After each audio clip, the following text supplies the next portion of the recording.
കർത്താവ് നിങ്ങളോട് കൂടെ അങ്ങേ ആത്മാവോടും കൂടെ. വിശുദ്ധ യോഹന്നാൻ അറിയിച്ച പരിശുദ്ധ സുവിശേഷത്തിൽ നിന്ന് കർത്താവേ, അങ്ങേക്ക് മഹത്വം. അധ്യായം 8, 31 മുതലുള്ള തിരുവചന ഭാഗം. അക്കാലത്ത് തന്നിൽ വിശ്വസിച്ച യഹൂദരോട് യേശു പറഞ്ഞു, എൻ്റെ വചനത്തിൽ നിലനിൽക്കുമെങ്കിൽ നിങ്ങൾ യഥാർത്ഥത്തിൽ എൻ്റെ ശിഷ്യരാണ്. നിങ്ങൾ സത്യമറിയുകയും സത്യം നിങ്ങളെ സ്വതന്ത്രരാക്കുകയും ചെയ്യും.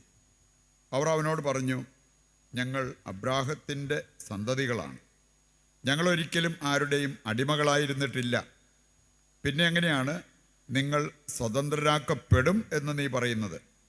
യേശു പ്രതിവചിച്ചു, സത്യം സത്യമായി ഞാൻ നിങ്ങളോട് പറയുന്നു, പാപം ചെയ്യുന്നവൻ പാപത്തിൻ്റെ അടിമയാണ്. അടിമ എക്കാലവും ഭവനത്തിൽ വസിക്കുന്നില്ല, പുത്രനാകട്ടെ എക്കാലവും വസിക്കുന്നു. അതുകൊണ്ട് പുത്രൻ നിങ്ങളെ സ്വതന്ത്രരാക്കിയാൽ നിങ്ങൾ യഥാർത്ഥത്തിൽ സ്വതന്ത്രരാകും. നിങ്ങൾ അബ്രാഹത്തിൻ്റെ സന്തതികളാണെന്ന് എനിക്കറിയാം, എന്നിട്ട് നിങ്ങൾ എന്നെ കൊല്ലാൻ ആലോചിക്കുന്നു. കാരണം എൻ്റെ വചനം നിങ്ങളിൽ വസിക്കുന്നില്ല. എൻ്റെ പിതാവിൻ്റെ സന്നിധിയിൽ കണ്ടവയെപ്പറ്റി ഞാൻ സംസാരിക്കുന്നു. നിങ്ങളുടെ പിതാവിൽ നിന്ന് കേട്ടത് നിങ്ങൾ പ്രവർത്തിക്കുന്നു. അവർ പറഞ്ഞു, അബ്രാഹമാണ് ഞങ്ങളുടെ പിതാവ്. യേശു അവരോട് പറഞ്ഞു, നിങ്ങൾ അബ്രാഹത്തിൻ്റെ മക്കളാണെങ്കിൽ അബ്രാഹത്തിൻ്റെ പ്രവൃത്തികൾ ചെയ്യുമായിരുന്നു. എന്നാൽ ദൈവത്തിൽ നിന്ന് കേട്ട സത്യം നിങ്ങളോട് പറഞ്ഞ് എന്നെ കൊല്ലാൻ നിങ്ങൾ ആലോചിക്കുന്നു. അബ്രാഹം ഇങ്ങനെ ചെയ്തിട്ടില്ല. നിങ്ങൾ നിങ്ങളുടെ പിതാവിൻ്റെ പ്രവൃത്തികൾ ചെയ്യുന്നു. അപ്പോൾ അവർ പറഞ്ഞു, ഞങ്ങൾ ജാരസന്തതികളല്ല, ഞങ്ങൾക്ക് പിതാവ് ഒന്നേ ഉള്ളൂ, ദൈവം. യേശു അവരോട് പറഞ്ഞു, ദൈവമാണ് നിങ്ങളുടെ പിതാവെങ്കിൽ നിങ്ങൾ എന്നെ സ്നേഹിക്കുമായിരുന്നു. കാരണം ഞാൻ ദൈവത്തിൽ നിന്നാണ് വന്നിരിക്കുന്നത്.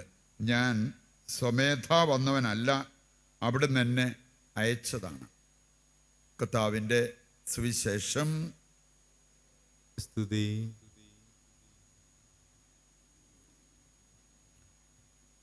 ഈശോയിൽ പ്രിയപ്പെട്ടവർ, ഇന്നത്തെ 2 വായനകൾ നമുക്ക് നൽകുന്നത് നമ്മുടെ ക്രിസ്തീയ ജീവിതത്തിന് വളർച്ച നൽകുന്ന 2 സന്ദേശങ്ങളാണ്. ഇന്നത്തെ ആദ്യ വായനയിൽ നമ്മൾ കണ്ടു 3 ചെറുപ്പക്കാർ ഒരവസാനം 4 പേരായി മാറി അഗ്നിയിൽ. അതിൻ്റെ കാരണം നമുക്കറിയാം. നമ്മൾ ഈ പരിശുദ്ധ കന്യാമറിയത്തിൻ്റെ സ്വർഗീയ പുണ്യങ്ങൾ, മറിയം അലങ്കരിക്കപ്പെട്ടത് പുണ്യങ്ങളാണ്. മറിയത്തിന് വേറെ ഫേഷ്യലിങ്ങും അങ്ങനെയുള്ള കാര്യങ്ങളൊന്നും ആവശ്യമില്ല. അല്ലാതെ തന്നെ പുണ്യങ്ങളാൽ അലങ്കരിക്കപ്പെട്ടതുകൊണ്ട് അവളെപ്പോലെ സുന്ദരിയായി കാണപ്പെട്ട വേറെ ആരുണ്ട്? പുണ്യങ്ങൾ. അതിൽ ആദ്യത്തെ പുണ്യം നമുക്കറിയാം, അഗാധമായ എളിമ. രണ്ടാമത്തേത് സജീവ വിശ്വാസം. ഇതേക്കുറിച്ചാണ് ഇന്നത്തെ ആദ്യ വായന നമ്മളെ പഠിപ്പിക്കുന്നത്. ക്രിസ്ത്യാനിക്ക് വേണ്ടത് മങ്ങി മങ്ങി നിൽക്കുന്നൊരു വിശ്വാസമല്ല, സജീവ വിശ്വാസം, ജീവിക്കുന്ന വിശ്വാസം. എൻ്റെ ദൈവം എൻ്റെ കൂടെയുണ്ട്, ആ ദൈവത്തിന് എനിക്കായി പ്രവർത്തിക്കാൻ പറ്റും. എൻ്റെ കൂടെ ദൈവം ഉള്ളപ്പോൾ മറ്റാരെയും ഞാൻ ഭയപ്പെടേണ്ടതില്ല എന്നുള്ള സജീവ വിശ്വാസം. ഇതാണ് 3 ചെറുപ്പക്കാർ എടുത്തു കാണിച്ചത്. അതിൻ്റെ ഫലമായിട്ട് എന്താ സംഭവിച്ചത് നമുക്കറിയാം. 4മതൊരാൾ കൂടി അവിടെ കാണപ്പെട്ടു. അത് ദൈവദൂതനായിരുന്നു. എന്ന് പറഞ്ഞാൽ നമ്മളുടെ കഷ്ടപ്പാടിൽ, ബുദ്ധിമുട്ടിൽ ദൈവം നമ്മുടെ കൂടെ ഉണ്ടാവും. യെശയ്യായുടെ പുസ്തകം 30, 20, 21 വചനങ്ങൾ വായിച്ചാൽ അവിടെയുണ്ട്, കർത്താവ് നിനക്ക് കഷ്ടതയുടെ അപ്പവും ക്ലേശത്തിൻ്റെ ജലവും തന്നാലും നിന്റെ ഗുരു നിന്നിൽ നിന്നും മറഞ്ഞിരിക്കില്ല. എന്ന് പറഞ്ഞാൽ നിനക്ക് നിൻ്റെ ദൈവത്തെ കാണാൻ പറ്റും, അല്ലെങ്കിൽ ദൈവം അയച്ച ദൈവദൂതന്മാരെ കാണാൻ പറ്റും. അതാണ് ഇന്നത്തെ ആദ്യ വായനയിൽ നമ്മൾ കണ്ടത്.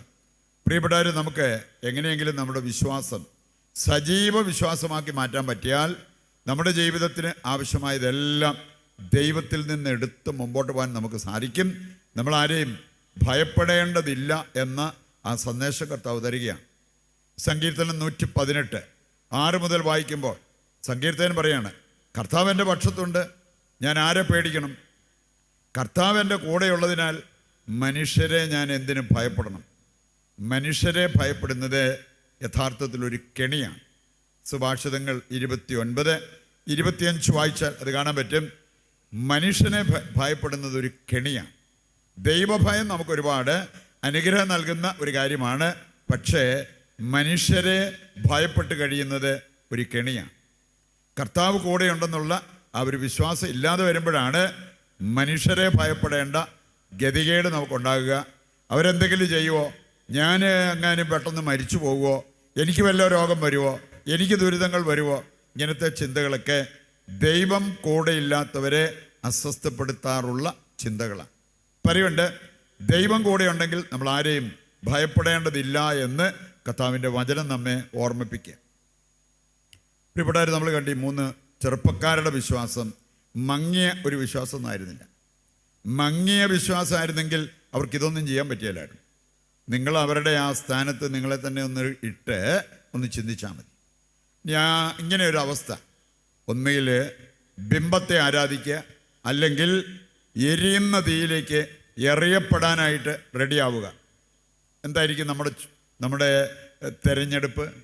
ഇതിലേതായിരിക്കും നമ്മൾ തിരഞ്ഞെടുക്കുക?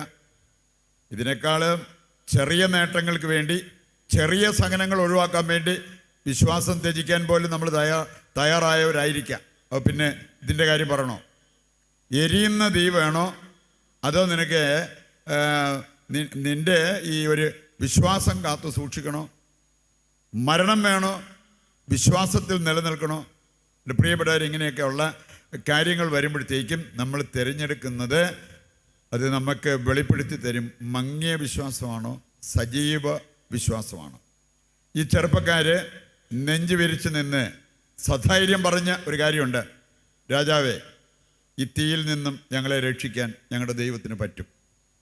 എന്തു വന്നാലും, എത്ര സഹനം ഇപ്പം ഞാൻ അനുഭവിക്കുന്നുണ്ടെങ്കിലും എൻ്റെ ദൈവത്തിന് എന്നെ അതിൽ നിന്ന് മോചിപ്പിക്കാൻ പറ്റും.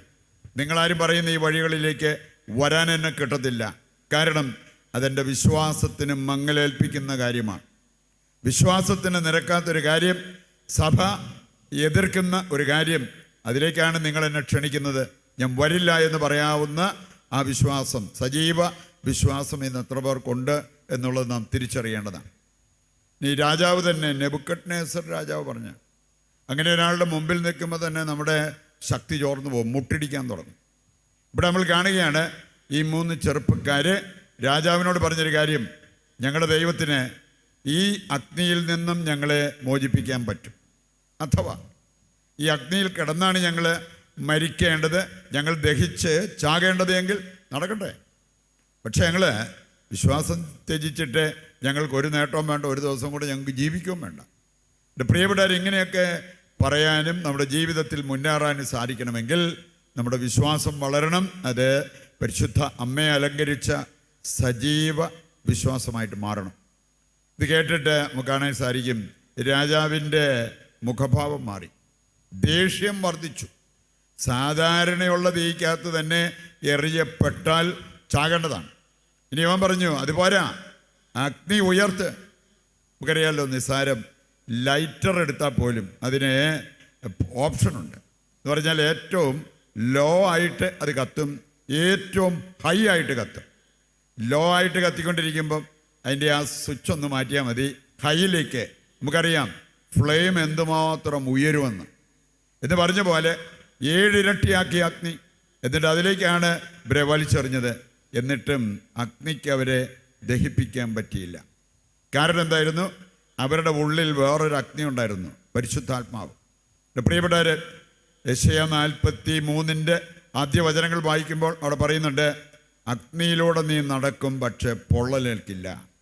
ഇന്ന് അഗ്നി ഉണ്ടാകരുത്, എനിക്ക് അങ്ങനത്തെ കഷ്ടപ്പാട് ബുദ്ധിമുട്ടൊന്നും വരരുത് എന്ന് പറഞ്ഞ് പ്രാർത്ഥിക്കുന്നത്, അത് നിങ്ങൾ ചരലെ മുട്ടുകുത്തി ഒരു കല്ലെടുത്ത് തലയിൽ വെച്ച് പ്രാർത്ഥിച്ചാലും നടക്കില്ലാത്ത കാര്യമാണ്. ത്യാഗമൊക്കെ നമുക്ക് എടുക്കാം, പക്ഷേ അത് ശരിയായ കാര്യത്തിന് വേണ്ടി എടുക്കണം. കർത്താവ് പറയുന്നത്, നിന്റെ ജീവിത സാഹചര്യത്തിൽ ദൈവം നിനക്ക് അനുവദിക്കുന്ന സഹനം എടുക്കാനുള്ള ഒരു മനസ്സ് നീ കാണിക്കണം. ഇനി അങ്ങനെയുള്ളവരെ അഗ്നി ദഹിപ്പിക്കില്ല, സാഹചര്യങ്ങൾ അവരെ പരാജയപ്പെടുത്തത്തില്ല. ഏത് സാഹചര്യത്തിലും വിശ്വാസം കാത്തു സൂക്ഷിക്കാൻ അവർക്ക് സാധിക്കും. പ്രിയപ്പെട്ടവർ, ഇന്നത്തെ സുവിശേഷ ഭാഗം നമ്മളെ പഠിപ്പിക്കുന്നൊരു കാര്യം, ശിഷ്യത്വത്തിലേക്ക് ഉയർത്തപ്പെടണം. അങ്ങനെയുള്ളവരുടെ വിശ്വാസമേ സജീവ വിശ്വാസമാകത്തുള്ളൂ. ഇനി അതിന് ആവശ്യമായ കാര്യം കർത്താവ് തന്നെ പറയാണ്. അവിടെ പാരമ്പര്യം പറഞ്ഞുകൊണ്ടിരുന്ന കുറച്ച് പേരുണ്ടായിരുന്നു. അവരോട് കർത്താവ് പറഞ്ഞെന്താ, നിങ്ങൾ അബ്രാഹത്തിൻ്റെ മക്കളാണെന്ന് എനിക്കറിയാം, പക്ഷെ നിങ്ങൾ എന്താ ചെയ്തുകൊണ്ടിരിക്കണേ, നിങ്ങൾ എങ്ങനെയാണ് ചിന്തിക്കുന്നത്, എന്താണ് നിങ്ങളുടെ മനസ്സിലിരിപ്പ്, അതൊക്കെ എനിക്കറിയാം. അതാണ് കർത്താവ് പറഞ്ഞത്. എന്നിട്ട് കർത്താവ് പഠിപ്പിച്ച വലിയൊരു കാര്യമുണ്ട്. എൻ്റെ വചനം നിങ്ങൾ പാലിക്കുന്നവരായി മാറണം, എൻ്റെ വചനത്തിൽ നിങ്ങൾ നിലനിൽക്കുന്നവരായി മാറണം.